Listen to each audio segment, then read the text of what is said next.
మహాత్మా జ్యోతిబా పూలే జయంతిని పురస్కరించుకుని తెలంగాణ జాగృతి కార్యాలయంలో జయంతి వేడుకలు ఘనంగా నిర్వహించారు.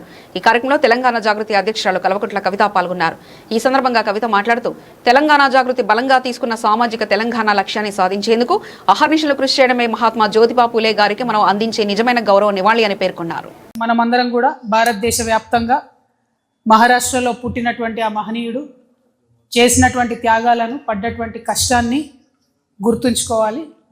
ఏ విప్లవం తీసుకురావాలన్నా దానికి త్యాగం అనేటటువంటిదే పునాదిగా ఉంటుందన్న విషయాన్ని మనందరం కూడా గమనించుకొని, మరి మార్పు సమాజంలో తేవాలంటే ముందు మన వైపు నుండే మొదలు కావాలనే అంశాన్ని కూడా గుర్తుపెట్టుకోవాలి. మనం పోయే తొవ్వ ముళ్ళబాటలాగా ఉంటుంది, ఎవరు వెంటనే సహజంగా ఒప్పుకోరు. ఆనాడు పూలే గారికి కూడా అదే జరిగింది.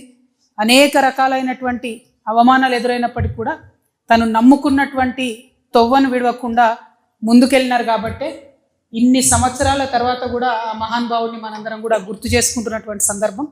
సో పూలే గారి ఆశయాల సాధన అంటే నివాళులర్పించి మర్చిపోవడం కాదు. మన జాగృతి నుండి మనం ఏదైతే బలంగా తీసుకున్న సామాజిక న్యాయ నినాదం ఉన్నదో దాన్ని సాధించడం కోసం అహర్నిశలు మనందరం పనిచేయడమే వారికి మనం ఇచ్చేటటువంటి ఘనమైన నివాళి అని చెప్పి నేను మనస్ఫూర్తిగా భావిస్తున్నాను.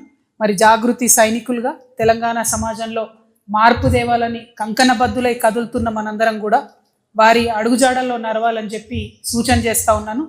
మరి ఇవాళ కేంద్ర ప్రభుత్వం మహిళా బిల్లు కోసం మళ్ళీ 16, 17, 18వ తారీఖు నాడు సభ పెట్టింది.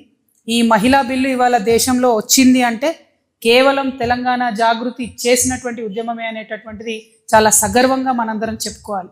మరి అదే మహిళా బిల్లులో మనం సాధించినటువంటి మహిళా బిల్లులో బీసీ ఉపకోట లేకపోవడం అన్నది పాలకులకు భయం లేకపోవడం అని అర్థం.